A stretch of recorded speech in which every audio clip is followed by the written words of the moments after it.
because this might be the inner chronicle of what we are, and we have to articulate ourselves, otherwise we would be cows in a field.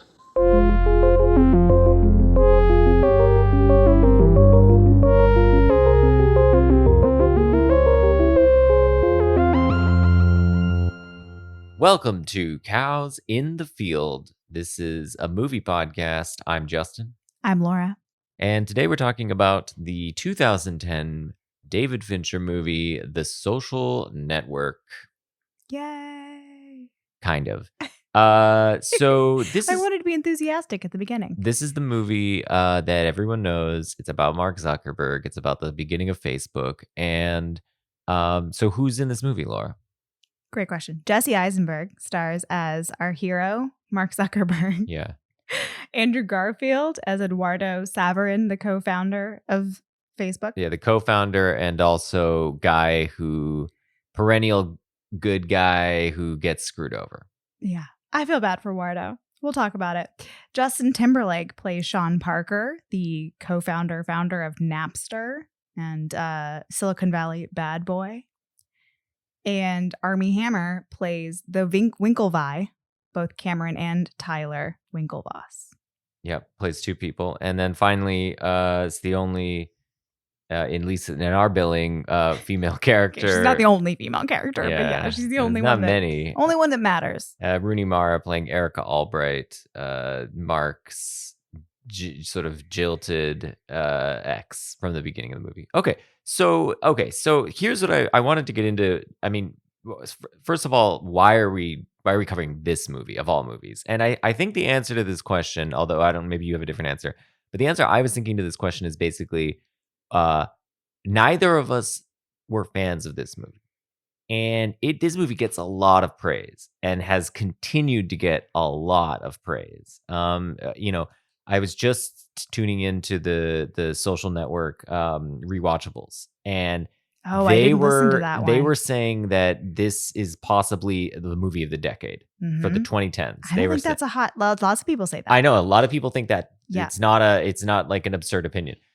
But we disagree with. I mean, at least I disagree with that. I think you disagree with it. But I think what's interesting is I've gone on a bit of a journey in the last few days, having watched this now. Again, this will be a third time I've seen it. And I want to, I'll walk you through this journey. Thank you. I wish you would. So why this movie? Why now? Well, I think it's getting a lot of press at the end of the decade. And people are like, wow, like what a prescient movie. This movie sort of summed up the 2010s. It's held up really well. And so we were like, okay, let's rewatch it and see if our opinion has changed. I think that was the reason, right? Sure. What's the hype about? Now, okay, so did this movie hold up? That's the real question. I think we're going to try to get to the bottom of that. And and of course we're watching it like anyone who's now rewatching this movie or watching it for the first time. You now know basically what happened to Facebook. So this movie ends with like Facebook was valued at $25 billion and Zuckerberg became he's the youngest billionaire. And you're like, wow, that's crazy. That's like the movie ends with that, right? Mm-hmm. Well, let me just knock out a few facts here just at the top here. So Facebook is currently valued at $501 billion. Okay, so its previous value was, or in 2010, its value was $25 billion. And remember, there's a line that Justin Timberlake says, which is like, oh yeah, like a million isn't cool, like a billion is cool. And like, that line seems quaint in retrospect because you're like, how about 500 billion? Like $500 billion. Billion is for chumps. Yeah, that's a lot of money. Okay, the other interesting thing is Zuckerberg is the 6th richest person in the world. In the world. Okay, his net worth is valued at $76 billion. Okay, he personally has $76 billion in wealth. That is wild. Okay. We also know that Facebook was involved in a lot of scandals in the 2016 election and afterwards. And about sort of mining and selling people's data to advertisers without their permission, and so on. It's a force in our lives, for better or for worse. Mhm. And at the in 2010, I think we had some sense that this company was a lot bigger than anyone in 2004, when it was first created, could have thought. But I mean, it got even bigger, and that's completely wild. And it's like infused itself in our lives in a way that I don't think we could have foreseen. And so we're sort of watching this movie going back, right? And thinking about that time, of course, what happened then, the mythology behind the starting of Facebook from the perspective of today. So, okay. So let's see. Let's rewind the clock. It's 2010. When did you first see this movie? What was your first impression of this movie? Did you see it in 2010? I may have seen it in 2011. I didn't see it in theaters. I saw it with you. We watched it in Blumhouse. Okay. Yeah. So I think I watched it on like a small monitor screen. Yeah. Not ideal viewing for a Fincher movie that's going to be, technically impressive. There was a lot of hype about it. I did not like it. Yeah. I think at this point I had already started to have the opinion that I wasn't that into Fincher. I really doubled down on that. But I think I was starting to feel that way. And I just felt this movie was it was just a nasty movie. Yep. I thought it was mean, and I thought it was so clear that Zuckerberg was a horrible human being, at least the way that they were portraying him all the way through. And one of the things that I find so interesting about people talking about it now, looking back on it, is like, they're like, oh man, when I first saw this movie, I thought like the Facebook guys were so cool, and like Zuckerberg was so cool. And now I'm like, is he a bad guy? Which is confusing to me, because I think in 2010, I thought, yeah, no, he's a bad guy. I mean, I couldn't have possibly known what Facebook was going to be and all of the horrible implications that were going to come of how big Facebook got. I couldn't have known that he was going to have to be, testifying in front of Congress in 2017. I couldn't have known that, but it seemed really obvious to me that he was an anti-hero, at least, if not a villain. But I think a villain, not an anti-hero. I mean, I think what I think the reason you were able to suss that out faster than other people is because she checks the boxes of the bad guys for Laura. Okay, what are those things? He's mean. He is. Don't be mean, guys. That's my hot take. He's mean. He's not a good friend. And he's ambitious. Like, these are like the boxes that add up to villain in Laura's mind. And I think to a lot of people, I'm married to a very ambitious person. I'm married to a Slytherin, so I'll allow it sometimes. Yeah, sometimes. But I think that really, I think to many people, those are not traits that they see as a bad guy. Instead, I think a lot of people see here are the traits they see as a bad guy. Classically attractive. Like big and occupying a position of social and institutional authority, wealth, pettiness, and these are traits that are had by the Winklevoss twins, who are positioned as the bad guys. And if this movie's told from the perspective of Mark Zuckerberg, who's the protagonist of the movie, the Winklevoss are his enemies.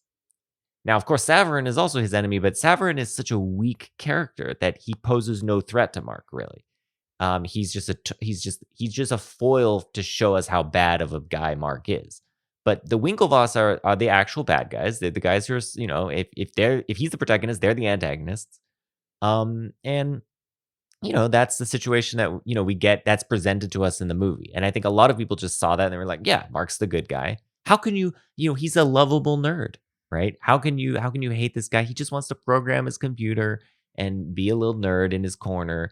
And he's not sure, he's mean to his girlfriend and stuff, but that's because he's got bad social skills, and we can't blame him for that. He had struggled with socialization as a kid because he probably got bullied.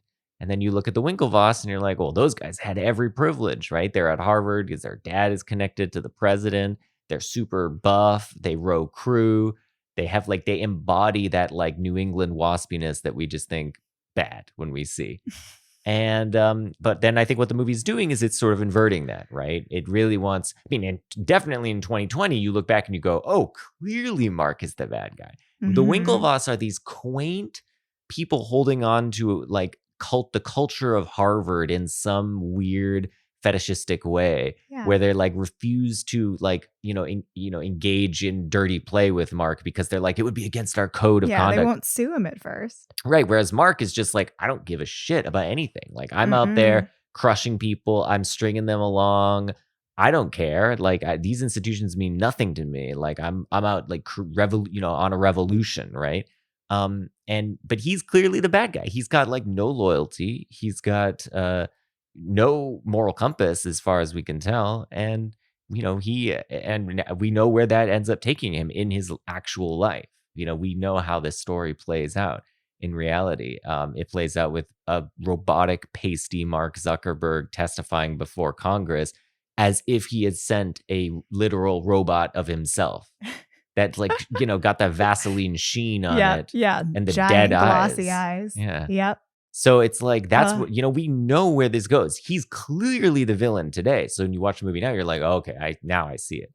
But I think that watching it in retrospect, I was struck by the first time I saw it, I was similarly confused. I was like, wait, isn't Mark the good guy? Like he made this website that's fun, Facebook. Like who cares? Yeah, we all love Facebook. Yeah, Facebook's fine. Like it's dumb. If anything, it's like harmless. It's like a harmless, stupid website that we were like over by 2010, right? I think like, the was like, biggest who thing in the debate about Facebook in 2010, which was when I graduated college, was just like, you gotta watch out for Facebook because like your footprint never leaves. Your footprint I think that was like, I had friends that were applying to med school that were deleting their Facebook profiles. Like that was the thing. Like that was the biggest danger of Facebook, was just that like your embarrassing kegger picture is going to be there for forever. Not, we may let Russia hack our election. Yeah. Well, I think also the other danger was like your parents are on Facebook now. Like they finally figured it out. So now, be careful because they're coming for you, and you don't want to post your pics of yourself at the frat party, like doing keg stands, because, your aunt is going to see it and go, hey, wait a second. Yeah. So, I mean, so Facebook. Now it's like where boomers live. Yeah, it's been completely inverted. Yeah, it's just like a repository of boomer misinformation. Oh God. Anyway, but so I think that has changed, and I think so for me, rewatching the movie, I thought, okay, I was too hard on this movie. It was a prescient movie, and I give it credit for that. Sorkin is getting at something that was in the water, and he managed to pull out and articulate, I think, very clearly this sort of toxic male nerd thing. And he gets it right. And, how much that was swirling around the culture in 2010, I don't know. But it definitely came to dominate the 2010s, and he nails it. And that's exactly right. Now, that said, okay, I'll stop there for a second, because that was the point where I was like, okay, I'm into this movie because it got that right, and I of course couldn't have seen that in 2010, at least it wasn't on my radar, and so now I'm into it.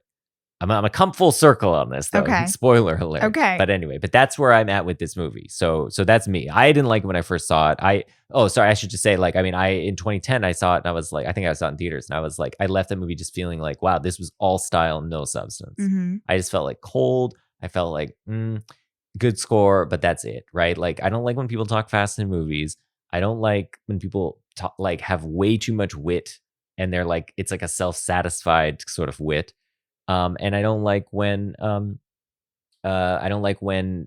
movie just sort of, paints everyone in a really harsh light. Yeah. Right? Like everyone I don't like that about Sorkin either, Yeah. where he feels like he hates all of his characters. It's a lot of grandstanding. And Yeah. and in this case, it wasn't grandstanding really by any of the characters, except for Erica Albright, his ex-girlfriend. But it's Sorkin grandstanding by by portraying his characters in such a vile way.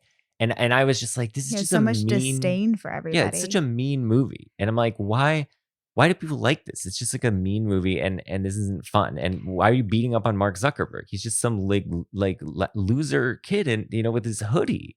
Well, he's not a loser let's anymore. Celebrate. He made money. Like, great. Like, who cares, right? Yeah. But of course, now in Don't be mean to Mark retrospect, it's Zuckerberg. different. But that's what I came away in 2010. That's me leaving the theater in 2010. I'm like, don't get it. I think also this was in 2010. There was a lot of fast talking, witty movies like a la Juno. So you were probably particularly irked by that. Yes, that's one of the biggest trends in the sort of early mid-aughts that I absolutely abhor, and I still abhor Just to this people day. talking like nobody ever speaks in Yeah. real life. Yeah, I really hate that. And obviously the other movement that was happening sort of simultaneously with this, which was but the underground scene was the mumblecore movement. Obviously, I was a mumblecore. That was the thing. I was Right. like, I want my films improvised, dialogue mumbled, Lots lots of inaudible. Yeah, that's what I want. I You don't would have to put the subtitles on. Yeah, I want the subtitles on. I want characters actually thinking about what they're saying because they're making up the dialogue as they go. They're not like having practiced this Sorkin speech that he They wrote sound with as a thesaurus. and fumbly as we do on this podcast. Exactly. That's what I want from my movies. I don't want people talking like they're gods. Anyway, okay. So I came away from this movie being like, F this. I hate this. That's pretty strong. Yeah, I think I also had a pretty strong anti-reaction. Maybe just too because everybody was like falling over themselves in this movie. In I see. So 2010. yours was reactive to the. Yeah, I think sometimes I like to be, particularly with Fincher, I like to be a little contrarian. It's the same Okay. with Gone Girl. Well, we're not going to do a podcast Yeah. on Gone Girl, Okay, but I don't like that one. Fincher's you have a love, but you have a love-hate relationship with Fincher because there are some Fincher movies that you absolutely love. Yeah, no, I mean, which ones do I absolutely love? Zodiac? 7, Oh, Zodiac. Yeah, I do like 7. Although 7 kind of gives me a tummy ache. That one's an intense one. Okay, well, those are movies. But I do know 7 was important to me in high school. It scared the shit out of me and I couldn't stop watching it. Yeah. Okay. Now, fast forward. It's 2020. We sit down a few nights ago. We watched this movie. Any new reactions? What do you think? I think I still had a similar reaction. Mhm. You came away feeling more impressed than I did. Mhm. I wanted to like it because I like it when I change my opinion on something. It's good when something grows on you and you come to appreciate it. I think you cannot deny that it is a technically impressive movie. One thing I will say for it is that it really moves. Yeah. The cross-cutting, because this is kind of a hard task, right? It's a movie about like coding Yeah. and a website and also depositions. Like that sounds like a real snooze fest. Yeah. And Fincher and Sorkin because the dialogue's so snappy, but really because of the cross-cutting in the way that Fincher moves it forward. By the time we got to the end, I was like, oh, wow, we're like, it's it. This is it. We're done. Like, this is the big altercation between Saverin and Zuckerberg, and like the movie's over. Yeah. It's 2 hours. Yeah, but it didn't feel like 2 hours. I thought it actually moved pretty cooks. quickly. I was surprised how smooth it is. I'm tired all the time. And whenever we start a movie 5 minutes in, I'm always like, how long is this movie? Yeah. Get ready for Gladiator. Oh, no, God help. 3 hours. God help me. I think we just have to like cut out anything by Ridley Scott. That's never mind. That's another podcast. Skip Ridley Scott. Okay. So you came away. Okay. No, so I know I thought You're like, it moves fast. It moves fast. I thought it looked really good. I thought there were some Fincher touches that were a little bit too much or some CGI that All right, didn't quite work. We'll get into the Fincher thing in a second. Okay. So in sum, technically impressive, still didn't like it. Okay. So here's what happened with me. I Okay. come away from this movie and I think, for the reasons I've already stated, I'm like, wow, this movie was prescient. Like, I think I've come around 180 on. Like, I think I gave it 4 stars in Letterboxd, and I was like, wow, I'm into this movie. You know, for some of the reasons you said about it cooks and it's prescient and it seems to cut to the core of Zuckerberg and articulate a kind of fascinating character study of who this guy is and what makes him tick, and and I'll get into what I think that is. But these were the things I was like, wow, maybe I just misjudged this movie. Mm-hmm. Okay. 2 days later, I've been thinking about this, rattling movie around in my head for a couple days. I've been hemming and hawing about it. And I'm back to where I started. I'm going full 360 on this because here's where I come back to. So the things I like about the movie remain. So the things I liked in 2010 remain. So the first thing is the score, the Trent It's a Reznor great score, score. Atticus Ross score, absolutely incredible. It's something it's on repeat for me all the time. I like to work to music, and that's one I like to work to a lot. It's great.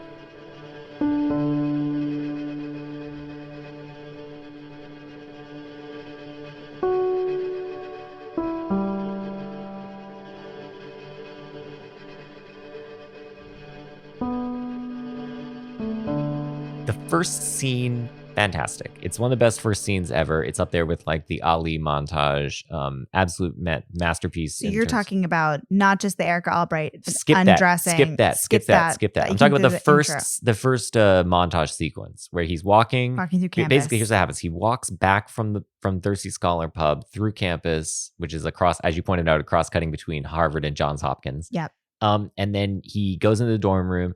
He starts being mean to her on his blog. And what Fincher does there, it's brilliant, I have to give him credit for this, is he sets up one of the central themes of the movie, which is the relationship between the people on the outside who want to get into this secret club, the Phoenix Club, which is really a club of the American elite, right? The moneyed, wealthy American families who have connected to political influence and that kind of thing. And they're bussing in girls to their party. And Zuckerberg, who's in a room by himself in front of his computer, sort of hate blogging, right? And it's just intercutting back and forth between these things with the Reznor score, and it's like the beat is pumping, and you're just like, this fucking rules. Like, this straight up rocks. And if this whole movie was this, I mean, I might, on style points alone, have to give it 4 stars. Yeah, it's great. Yeah. And it gets faster and faster because Zuckerberg is trying to figure out how to basically put together Facebook by like hacking. So there's all these residential colleges or houses at Harvard, and he's trying to get into their individual directories. And he's talking like he's at like 1.5 speed. Yeah. By the end of it, he's like really manic, and the cross-cutting going faster. It's really fun. It's great. And it's so Zuckerberg does all that, and you know, at the end you have the seeds of Facebook, and it's brilliant. And but then I feel like the rest of the movie is just a disappointment for me, really, in the end of the day. And I'll say a little bit about why. So the self-congratulatory Aaron Sorkin dialogue, just I can't abide. It's just too much, and it overwhelms the movie. I learned from the Rewatchables pod that this is a script of 165 pages, but it's a 120-minute screenplay. Oh, sorry, 120-minute movie, and it's usually like a minute a page. A minute a page, right? So it's basically going at 1.5 speed the entire time. And you know, it's all. It really is sort of disgusting to me in that the level of pandering to its audience that Sorkin does. Which is what I mean by this is that he basically wants the audience to feel smart for the fact that they're following people talking really fast. Ultimately, I don't feel like there's anything quite deep about this movie. It has all the sheen and veneer of a movie that's really deep, but at the end of the day, I don't think there's really much there. So let me say a little bit about why I think there's this veneer of depth. So there's a couple intertwining themes. One theme is this old money, new money. It's just like the revolution that's coming, right? Mm-hmm. And these business moneyed elites, which would include the Winklevoss brothers, but it also includes Eduardo Saverin, his friend, because Eduardo got into the Phoenix Club, the club that Zuckerberg wants to get into. He comes from wealth, and he has a lot of money. He bet money on some futures market, and then he's like $900,000 in the bank or something. So he's a rich guy who's got like wealth, and he thinks like a businessman. And these guys all think like businessmen. Zuckerberg, on the other hand, is portrayed as this guy who just wants to kick shit up. He just wants to kick the dust up and see what happens, right? He doesn't really care about money. It's unclear what he cares about in the end of the day. It's unclear whether he wants power. I think what he wants is just to be a part of that institution, to be a part of these institutional structures like the Phoenix Club, Harvard, right? He talks about, like, at the beginning, his conversation with Erica is like, look, I got 1,600 on my SATs, but how do you distinguish yourself? If everyone got 1,600 on their SATs, I need to be the best. Mm-hmm. So I got to be in Phoenix Club, whatever. Like, this is like, he just has it in his mind that these are things you have to do.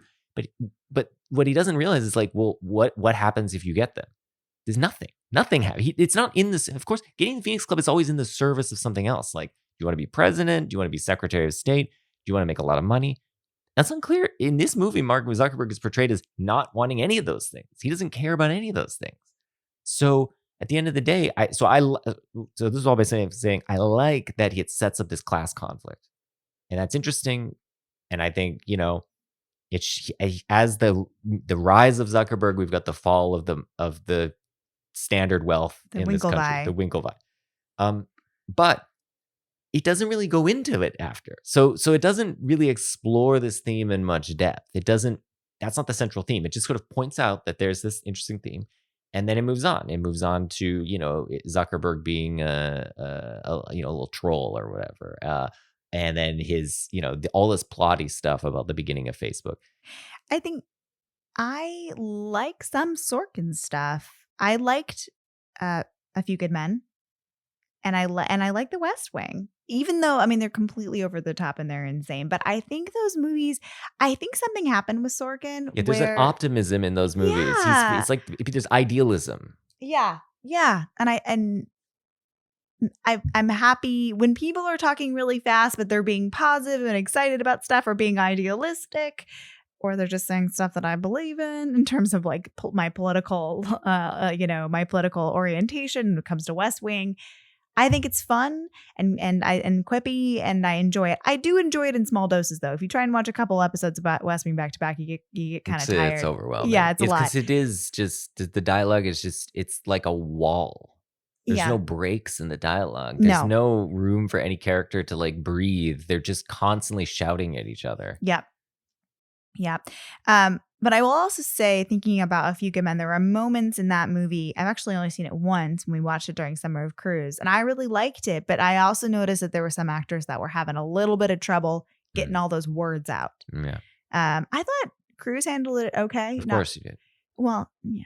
I love Tom Cruise. No, I thought he handled it okay, not great. I thought Demi Moore struggled at times. So I will say that I think this cast pulls off spitting this dialogue out as fast as they can pretty well. Yeah. Quite well. In fact, I think Eisenberg was made for it, I think. Yeah, I think that's right.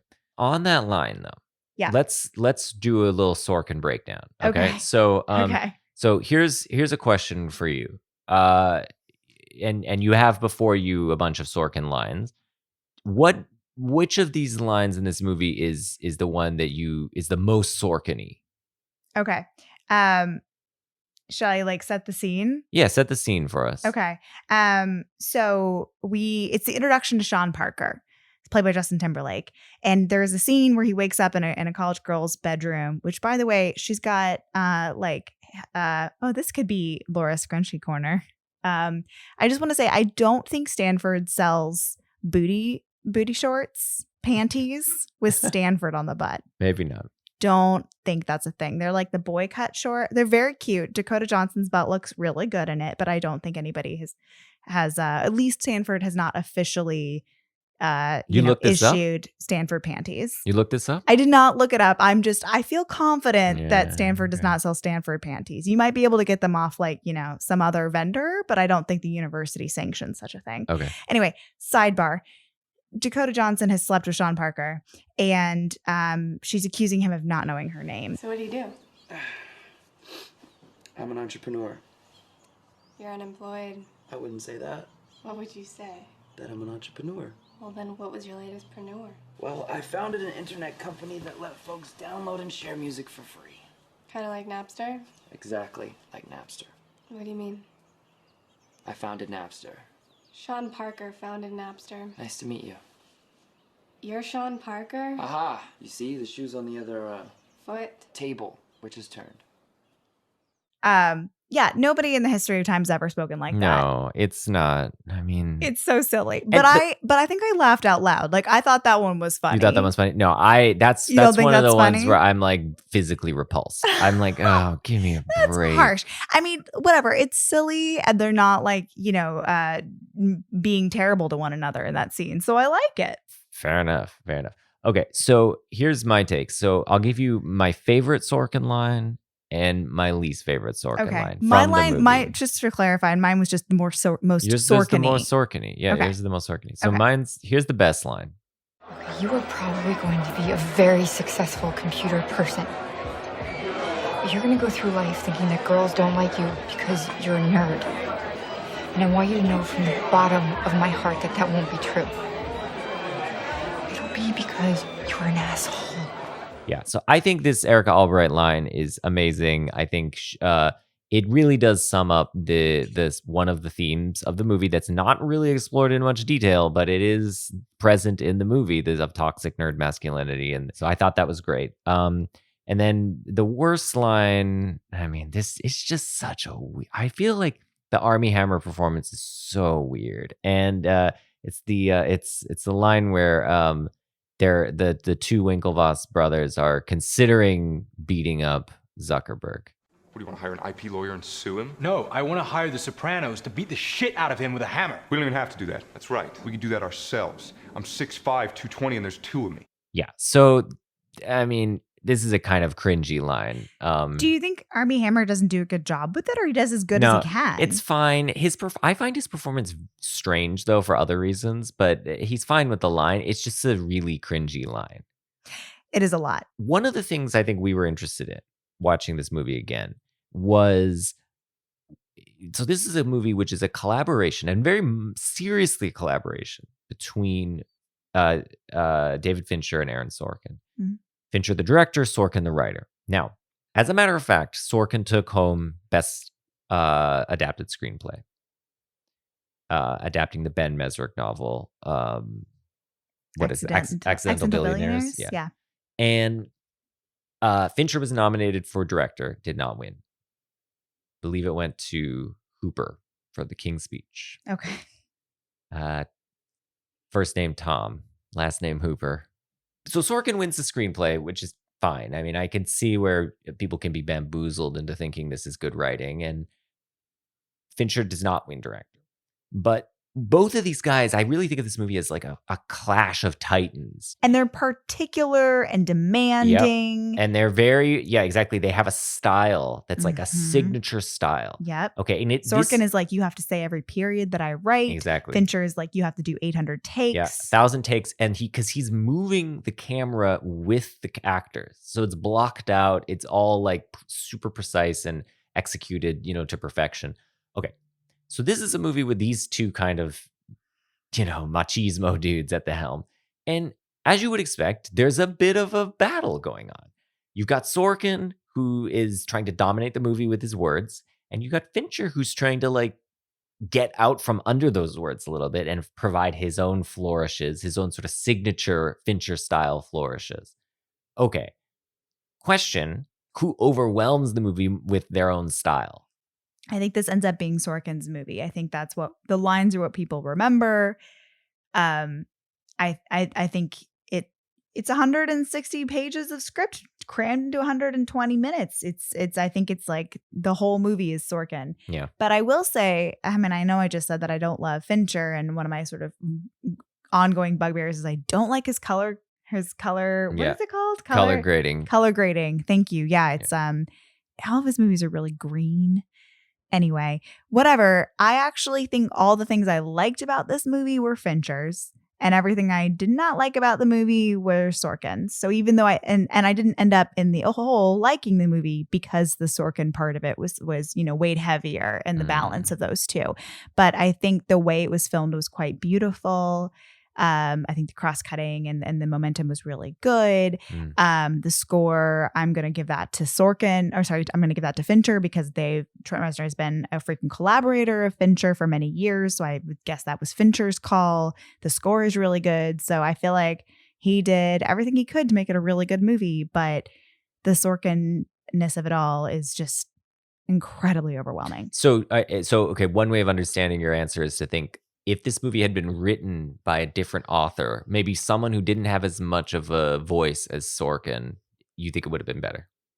Yes. That's interesting. Yeah, I think I'm tempted to agree, and I think I have to agree given everything else I've said about Sorkin and how much I sort of despise the dialogue aspects of this movie. But I feel like I can only give Fincher a pass on that first sequence. The rest of it, I feel, is pretty fine.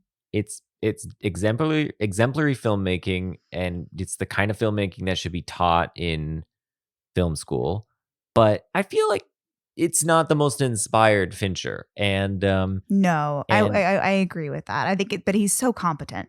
Yeah, exactly. He knows what he's doing. Yeah, totally. Except for there's some CGI yeah. breath that looks funky. I actually thought it looked fine, but you were noticing it. It was I so thought that was funky, interesting, yeah. and I don't know why they needed to CGI some breath, but You know, actually, one thing I should point out is I think the part of the reason that first sequence works is so Fincher himself was a music video director before, Mhm. and so I think that's really where you're getting. He understands how to edit with pace. He knows how to shoot and edit with pace, and because he knows how to edit to music, and I just that I think is his strength, and just people in a room talking to one another is not his strength, and yet this whole movie is people in rooms talking to one another, and so. That's I think why for me it just doesn't succeed, you know. But I think so I'm kind of like neither. They both in a way bring their juice to the table. Neither really succeeds. they but cancel each other out. maybe they cancel each other out. Yeah, exactly. Yeah. So speaking of like we've kind of touched on this a little bit, but I think one of the things that we should get into are some of the themes of the movie, and I do think that the movie, there are themes. I think they're not explored in much detail, but I think there are a number of interesting themes in this movie to sort of touch on. And I think one of them is this. All right, so this idea of a revolution, right, Mhm. which has become this mantra among Silicon Valley people that like we're starting a revolution.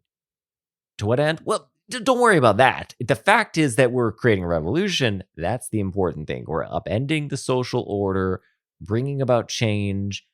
That's just good in and of itself. And this is this mantra that's repeated again and again by Justin Timberlake's character. What's his name? Sean Parker. Sean Parker. And I clearly the movie portrays him as a complete lunatic. I think, or someone who is like you pointed this out at one point, devilish, right? Yeah. He's like a demon. He's lit like a demon at times. He's like a Mephistopheles. He's a yeah. Mephistopheles. He's just out there to like I stir like that the little pot. detail. They're in a They're a at the club. club. They're at the club, and the light there's under lighting, which is impossible, but it's sort of changing colors up and flashing underneath his face as he's like seducing Mark Zuckerberg into this world of disruption. Yeah, but it's like to what end? See, there's a difference between the American revolutionaries who had an end game. They were like, we're not just trying to get rid of the British, we're trying to create a new system of government by the people. Okay, so what's Mark Zuckerberg's end game? Who knows? It's just like, I want to create this company that like destroys just like, creates a new place for people to hang out on the internet. Sean Parker, what's his end game with Napster? He repeatedly says again and again, he's like, yeah, with Napster, I didn't lose. Sure, like I lost, I'm getting sued by every company, whatever. But he's like, but I disrupted the music industry. Yeah. And it's like, great. So He like, fucked up Tower Records. yeah, That's like what- you destroyed a bunch of people's livelihoods, and you made it harder for musicians to make money, and like you had no vision on what would replace this, and like you're happy about that? Like, what are you? You're just like a demon, basically. So that's this idea, and this the mantra of revolution and overturning the existing institutions. So the way I was thinking of this theme is it's a journey that Mark Zuckerberg takes. He starts out as an institutionalist. Mhm. He's at Harvard, right? He could have gone anywhere. He got the 1600 SAT, but he goes to Harvard. It's the best. Okay. Yeah. He And could then have gone to MIT. I feel like that's the like everyman. Yeah, exactly. It's That's where you go if you're a real nerd. Harvard is like, no. You go if you want to like rule the world. Yeah. Okay.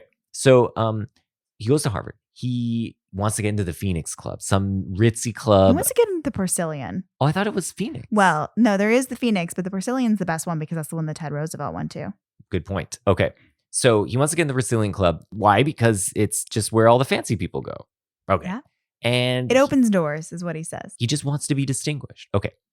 Then he undergoes this sort of transformation into a revolutionary, which is, spurred on by his introduction to Sean Parker. And, okay. Right. Although we get seeds that he was already sort of that guy a little bit.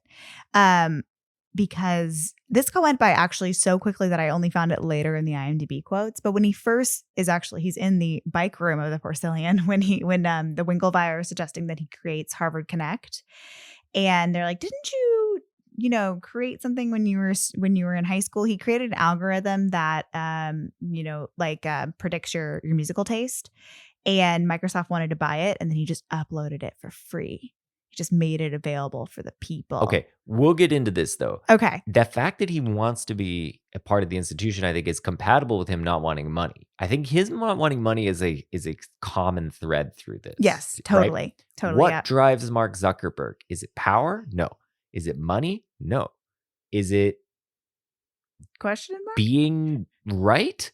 Yes. Yeah. He wants to be right. Yeah. He wants to be taken seriously, right? So in his mind, selling to Microsoft is selling out, right? Uh-huh. It's not being taken seriously by the people who he really cares about. Okay. So his journey there, he goes from institutionalist to iconoclast. Mhm. And he starts Facebook and he doesn't sell out. He just makes this thing cool, right? He just makes it cool and we're just making it cool. Who knows? Money's not an issue. He's not interested in money.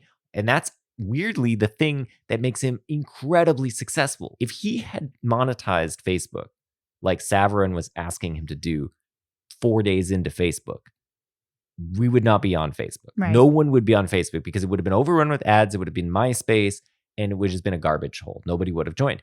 Instead, Zuckerberg, I don't think this is like foreseen. I don't think he can foresee this. I think he just doesn't care about money. So as a result, he accidentally creates something which people want to go on because it's a site that's free. It's cool. You can hang out with your friends. There are no ads. It's clean. It's not like got a bunch of stupid pop-ups and like stupid code flashing around. It's got like 2 colors, right? Yep. And as a result, he gets 2 billion people to join this website. And then he takes the company public years and years later. And then he starts selling ads. And now it is like one of the biggest sources of ad revenue, right? And of course, Zuckerberg doesn't know about any of this. He doesn't give a crap about any of this. But of course, it's like this weird thing that like this person who doesn't care about any of this stumbles into creating the ultimate capitalist reproduction system, Yeah. right, of all time. And so that's the end part of his journey. His journey is he goes from institutionalist to iconoclast / rebel to institutionalist because he's now an institutionalist. What's the institution? It's Facebook. Now he's an institutionalist for Facebook. He's the man now, right? He's the 6th richest person in the world. He's the youngest person on that top 10 richest person by a long shot. And he's also committed, as far as I can tell, only to one thing, which is the perpetuation of Facebook and its dominance, its sort of hegemonic dominance in the world and in culture and the internet. That's the only thing he seems to care about. He's not motivated by anything else. As far as I can tell, he doesn't care about money. He just cares about Facebook like being number one. Funny enough, so I looked into a little bit of the biography of Zuckerberg, and which you don't get any of in the movie. That's one thing that I found interesting is that there's a lot of talk of dads from our old money elite guys. Like Eduardo's always like worried about his dad, wanting to make his dad impressed and proud of him, and also worried when the story comes out about him feeding chicken to a chicken. He's like, I'm gonna have to explain this to my dad. Like his dad reads the Crimson or something. And the Winklevi similarly, they lose the race in England and they're like apologize. They're like, I'm sorry, Dad, that you had to come all the way. I love that part. I know. I love that they apologize to their father for losing the race. That's actually a great piece of dialogue because it tells you so much about those characters in one line. And by contrast, we don't know. Does Zuckerberg have parents? Was he born, like in the Matrix, like just like emerged out of like some sort of like cell? Like who is he? We don't know. We know nothing. Turns out Zuckerberg has 3 sisters. I mean, in real life. I know. Which no indication he doesn't ever talk about his parents or his family or where he's from. At one point, he wears a Phillips Exeter shirt. And he in fact did go to Phillips Exeter, and he's from Westchester, so he's middle upper class. He's upper middle class for sure. Yeah. He's not that far off from where the Winklevi and Eduardo are. But can I actually say I do want to say on that point, I think he actually is probably quite far off. So here's the thing: you think they're like the ultra? I think they're uber rich. Mm-hmm. I mean, you just think about, first of all, my evidence for this is this: they can get a face-to-face meeting with Larry Summers through their father. Right. He's got to be big time. he's got to be big time. And I thought the whole Larry Summers thing was really over the top. that was because also one of the worst lines of dialogue they gave to Larry Summers. Like basically everything Summers says. that scene's horrible. It's absolutely horrible. It's horrible. Yeah. But I mean, okay, so I used to work for Harvard, and so I feel like this whole like the president being this hard to reach is like a little overblown. I mean, usually the president has like undergrad advisees and stuff, and like, yeah, it's probably a little difficult to get on his calendar, but it's not like he'd be like, punch me in the face. Am I talking to an undergrad? That was a little much. Okay. I thought it was an interesting thing that we have written into the characters of the Winklevi and Wardo Savarin, this deference to the previous I like generation. That point. Yeah, I like that point. And Zuckerberg, in part of his sort of like self-made man. He's a self-made man. He's a self-made man. And that's the whole culture of Silicon Valley, right? We're unpretentious. We wear our hoodies. We wear our flip-flops. And, we are beholden to no generation. We are beholden to no traditions. We don't give a shit. Yeah, we're blowing it up. And what are we going to replace it with? We'll figure it out later. Yeah. Well, maybe what we'll do is as soon as we try to put something in place, we'll blow that up. But I just wonder, like, that must have just been we were on board in 2010. Like we were like, yeah, like Silicon Valley disruption is like really cool because it was before people were like drinking like raw water and or blood of young people. I don't know where the culture was in 2010. I can tell you where I was, and I was basically like, you were happy nerds were like winning. Yeah, I was like, yeah, screw these guys who row and are like super muscular and look like Army Hammer, and there are two of them. Like screw that. Here's this nerdy guy who was in one of my favorite movies of all time, The Squid and the Whale. Like this guy, he's got to be the better one, right? And let's go back in time. I mean, 2010, the iPhone is being released this year. Mm-hmm. This is a time before iPhones. Okay, most people aren't going to get an iPhone for a couple of years. Like the idea that like you're going to be checking Facebook on your commute, that's not in your mind. Yeah. Right. Okay, so you're just like, yeah, like this is a harmless website. Who cares? That's what my attitude was. I was like, why are people? I couldn't even understand why its value would have been 25 billion. When Timberlake says like, oh, $1 million isn't a lot, $1 billion is a lot, and people go like, yeah, that's so quaint. Now Facebook's worth $500 billion. When I think back to when I was in the movie theater and he was saying that, I was like, I don't get it. I don't get how this company that just makes a site that people can go and be like, here's my relationship status and poke people and stuff is worth $25 billion. I'm like, that doesn't make any sense to me. Because again, the way I'm thinking of it is like, well, I'm sure I like the site, but as soon as they throw ads on it, I'll just leave because I don't care. Like, I'm not beholden to this website. Yeah, but you are beholden to this website. I am. Yeah. I am. Should we digress on that briefly? Yes. Yeah. So I've thought many times about getting off Facebook because I think it is ultimately a source for evil. I don't want to be complicit in that source, in that production of evil, and I think it ultimately brings out terrible things in people, and I don't want to be a part of that. So I am on Facebook. I post very little. I only post when I feel like I have to promote something that I'm, like a part of. But the main reason I'm on Facebook and I haven't canceled my account, there are two. One is that I want to make sure that someone doesn't try to make a clone account of me and say a bunch of silly things that then I have to go and like clean up. So I have to so it's like monitoring my own digital footprint. Mm-hmm. And that feels like an obligation. So like, fuck you, Facebook. Now I have to do this thing that I would not have otherwise had to do, namely keep up my own digital appearances online. That sucks. Second is, and this is a more positive thing. I've actually had a lot of good professional opportunities come by via Facebook. So I learn about, somebody posts like, here's a paper I finished. And like, does anyone want to comment on it or something? Or people are celebrating, like, I got a new publication. Then I read it. And I might not have come by my, on my desk otherwise. Or somebody says, hey, then this actually happened. I'm looking for people to contribute to this handbook that I'm working on. Like, is anyone interested? And here are the chapters that are open. And I was like, yeah, I'll contribute in this chapter. And then that was like I wrote this paper because of that. And I thought that was great.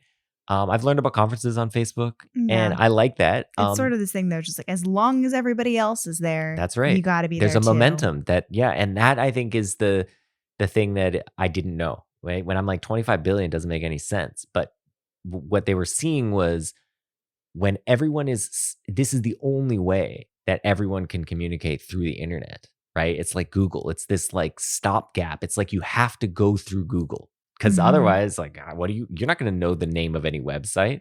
You Yeah, go you're through gonna be Google. typing stuff. You're not going to, whoever types, yeah, you're not typing that. Hell no. You're going through Google. Same for Facebook, but that's for communication, right? Of course, it's now a bit more, there's more options, but for a lot of communication, you Mhm. go through Facebook. And that was what I didn't realize. And that's what I think they realized. And so, yeah, I mean, at the time, I was just like, dude, this is harmless.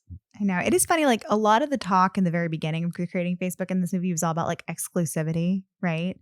You want to Right. get into the Right. exclusive party. And now it's the opposite. It's just completely like the you gotta be there because literally everybody else is You got to be there. And if you're not there, either you're FOMO, you're missing out, or somebody's making a fake account of you and posting like silly, they're like posting like alt-right propaganda. And you're like, oh no. No. There's been a lot of I can't get off Facebook either. And I haven't even thought about it because like my mothering experience has been totally changed Yeah. because of Facebook. Yeah, you had a community. I have a community, a couple of different communities on Facebook that I rely on. I like, there's one group just devoted to baby sleep, and you can just write your 3 a.m. question, and some other ladies can be up at 3 a.m. and give you some advice. That's pretty cool. It's really cool, Yeah. but also insidious. Not the communities themselves, but Facebook. But I think in terms of how this movie was received in the 2010s, or how people were thinking about like the Silicon Valley revolution, and the fact that like now, the exiting class of the Harvard class of 2020, the undergrads, most of them are probably like SF bound. Most the number of CS Yeah. concentrators has rocketed, and it used to be all about econ, and it used to all about be getting that like Wall Street internship that Wardo has, and now it's flipped. It's like Yeah. some people go get an internship at BlackRock, but like mostly you want to try and go and like be at Google, Yeah. or some maybe not even Google, but like the startups, Yeah, whatever, the smart- startup. the Yeah. smaller ones, Yeah. right? You want to be part of something from the ground up, not Yeah. something as institutionalized as Google or Facebook at this point. Yeah. And maybe at the time it felt cool that like that Silicon Valley was sort of perceived as like a meritocracy. Like you can have access to your career path can be defined by being the smartest guy in the room, and not the fact that you have a rich dad, Yeah. which, Yeah. That's a good point. you might think it's not really how I think it's perceived in finance. I think in finance, it still feels like it's about connections yeah. and about your family. Well, it's also about sort of how you comport yourself with respect to the social norms. Yes, so you have to totally. look and dress You a gotta wear certain the way. suit. They make fun of You've gotta Wardo be a with the man. suit. Yeah, exactly. But you've got to be a man. But that's what's interesting is that Silicon Valley has now very clearly, in basically a decade, has created its own kind of toxic It's got its social own norms. dress code. Yeah, dress code. It's the same It's thing. the same thing, and women are precluded from. Yeah, you I know- think we've realized it's just as toxic and Yeah. just as fucked up and just as prejudiced and just as exclusive as Wall Street. It's just that it has different norms and different rules. anti-meritocratic. Yes, Yeah. yeah, absolutely. But I think in 2010 we thought Yeah. it was a meritocracy. We Yeah. were like, look, like anybody who's smart can be successful. If you have an idea and you're smart and you're a hard worker and you can code, Yeah. like the world is your oyster. And like fuck those guys in the Phoenix who, with their ascots and their, their banking internship. It turns out that like the forces that are responsible for this kind of toxic behavior are deeper and more fundamentally part of our culture and society and who we are as human beings than any particular instance like finance or Silicon Valley. There's just something about power and the corruptibility of it and institutions that just perpetuates darkness, and we have to be constantly vigilant in how we are dealing with it. Yeah. I mean, I think that's the lesson, and I think that's why I think a movie like this, which is incredibly cynical, incredibly pessimistic about everything, captures the attitude we have now in 2020, looking back on 4 years Yeah. of a Trump administration and everything, and it's just. But I just think the movie just got lucky in a weird way. Yeah. It just got it sort of by accident, but it was right, and I have to give it credit for that. Yeah. Yeah. I wonder how people felt about the Wardo. So I loved the Wardo character this time around. And he's like our voice too, because he's looking at this from the outside and he's Yeah. like, this isn't that cool. Like at one point he's like, oh, I'm sorry that I don't have your pretentious fucking hoodie and your flip-flops. Like, I'm sorry that I'm wearing a suit right now because they're making fun of him. And at every turn when Sean Parker is, waxing poetic about disruption, and Wardo's always in the corner being like, this fucking guy. Yeah. Yeah, but let's talk about that briefly, though, because the relationship between Wardo, this sort of love triangle that is set up between Wardo, Parker, and Zuckerberg. Yeah. That was something you noticed. I think in another version of this movie that was more interested in character development, that would be perhaps one more like of the central conflict of the movie, or perhaps the whole point of the movie is that it's about like male friendship and it's a breakup. Yeah. You don't get to see how close Zuck and Wardo are in the beginning, and perhaps because it seems like they play Zuckerberg like such a sociopath, so it's not clear how much he was giving to Wardo in that relationship. But he says like, "Oh, Eric and I broke up," and Wardo was just like, "I'm here for you." Yeah, it's true. That's true. Yeah. That's the first thing he said. He's just like, "Let's talk about your feelings." And Zuckerberg's like, "No, I need your algorithm." Yeah, I need the algorithm for rating chess players. But he does say he's my best friend. He does seem at times like hurt by this. I mean, they're clearly at the very end of the deposition, like they're bitter. Yeah. But they were close and they cared about one another. And then in comes Sean Parker. Yeah. And he's a disruptor. He's a disruptor and he's a homewrecker. And, through the tensions of this disagreement over what the vision of Facebook can be, they're trying to, raise a child together or something. They're creating something together and they have creative differences, and it breaks apart their relationship. Yep. And throughout this whole thing, Zuckerberg is falling for Sean Parker. Yep. He thinks he's so cool. He even gets I'm the CEO bitch business cards, just like Sean Parker says to do, and he starts modeling his behavior after Sean Parker. Yep.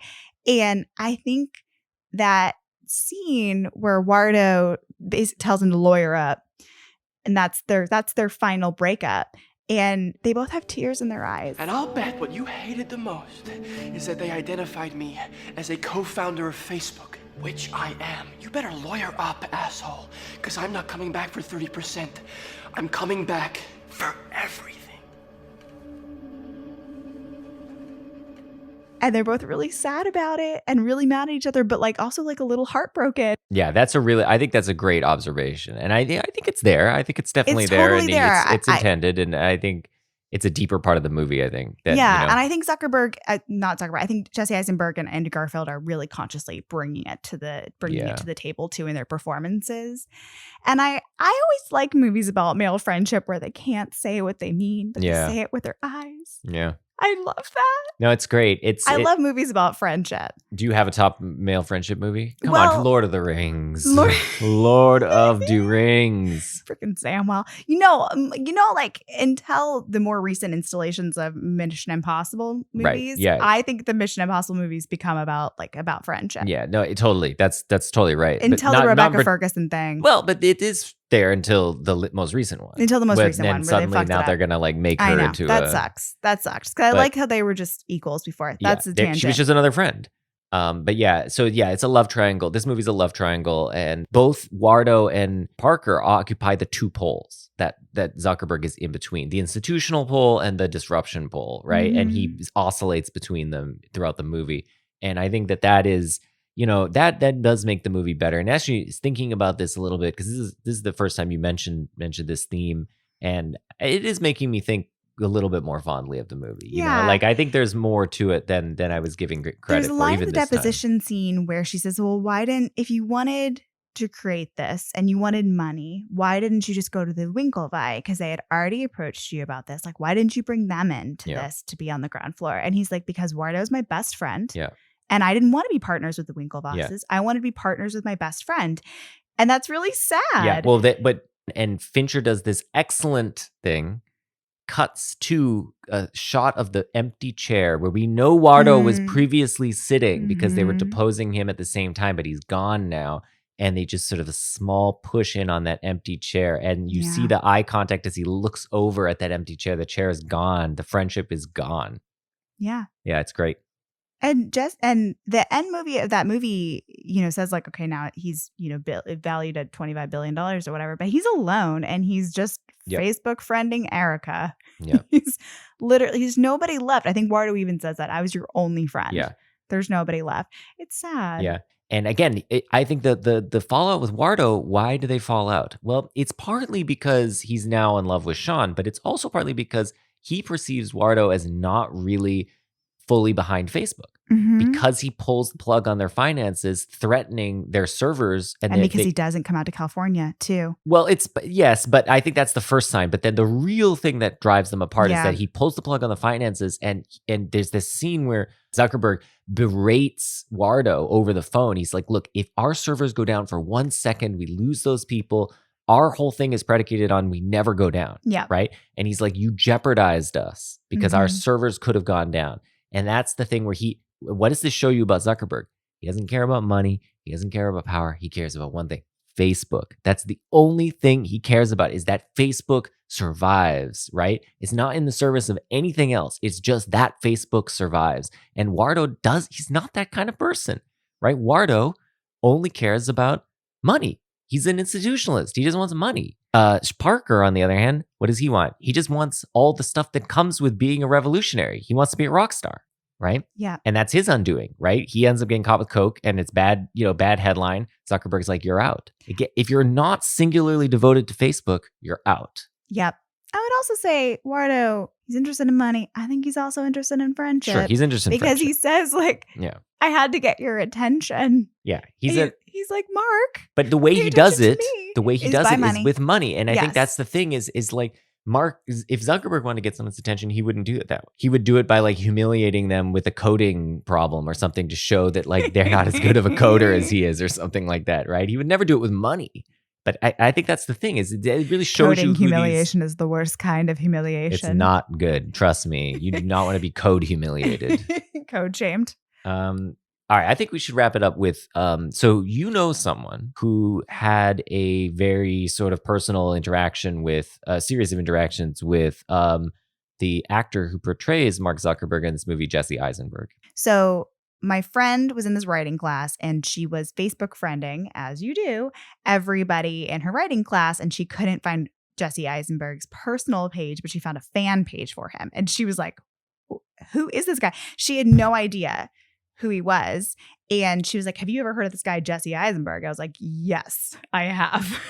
He's in this movie called Squid and the Whale. And she's had a friendship with him and kept up like an email correspondence afterwards. And meanwhile, he's blowing up. He was in Zombieland, and then he was going to be in Social Network. And at no point in their frequent email correspondence does she acknowledge this, mention it. Neither does he. They just talk about other stuff, books and things. And finally, at some point, she said to him, she made some reference to him about the fact that he's in movies, and he never emailed her back ever again. I don't know. Like, is he like loving, like living an alternate life where, you know, must be. It must be. I mean, he was just like, this chick lives in a hole and does not know that I am a superstar. And I love it. That's so weird. Like, I would It's a weird move. It's very strange. Yeah. I think he might be a weird guy. No doubt about it. He is really well cast in this. Yep.